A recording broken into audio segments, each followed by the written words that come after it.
Thank you for watching my video again and bearing with me as I'm figuring out my logistics and technical difficulties. I'm also very glad that you haven't gotten tired of my voice or my face yet. Tonight I want to talk about the emotional and physical scars of making it through breast cancer. And I think that this is something that people don't talk about enough.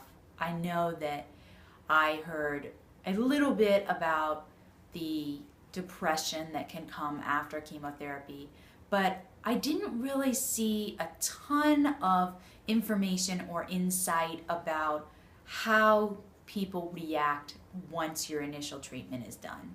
I think when you're going through your surgery and your chemotherapy, people understand more what your symptoms are, your side effects. They see your physical changes or your scars.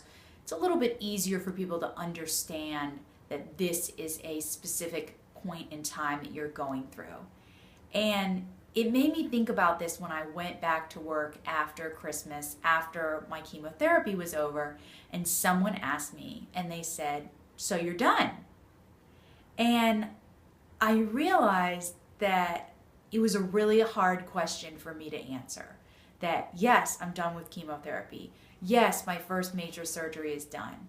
But the reality is, I'm not done. It's still a really long road.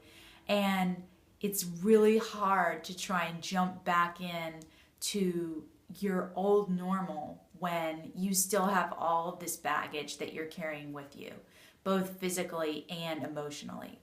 I know one area in particular that's been hard for me is exercise in my body. I kept telling myself during chemo that I was just going to focus on eating when I was hungry. And I gained some weight, which I guess was great because I hear many people lose a lot of weight and it makes their symptoms much worse.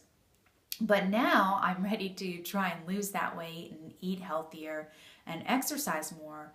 But my body isn't ready for that. And I didn't really realize that that was going to be as hard as it was, or as hard as it is.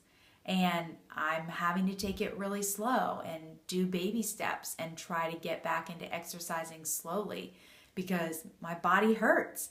And I have all of these other side effects and things that are still going on.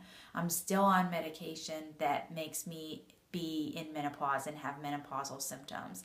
I'm still getting headaches constantly that are maybe a side effect from the drug, or maybe a side effect from my sleeping medication, or maybe a side effect from just recovering.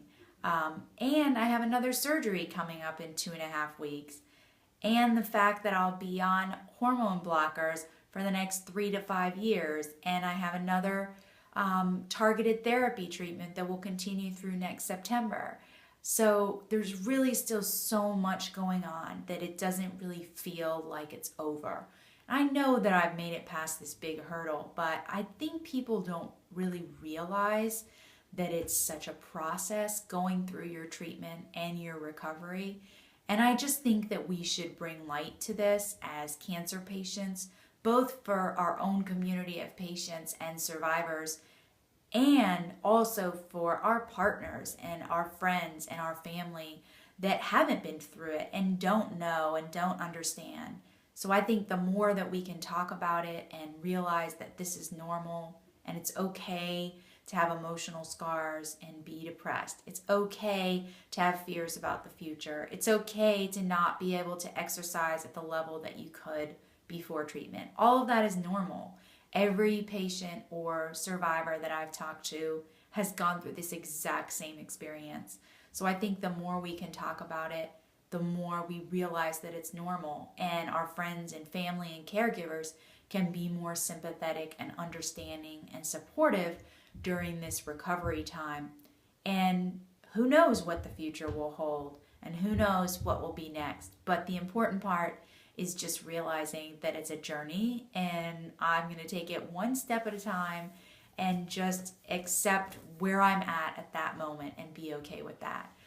I made a deal with another survivor friend of mine last night that we are going to check in on each other and remember to celebrate the small successes, whether that might be going for a walk or running or eating healthy for one day, whatever those successes might be, you really have to appreciate them. And you just have to wait and see what the future will hold and realize that you will get back to those levels of exercise and fitness and health that you were at before, but it doesn't happen overnight.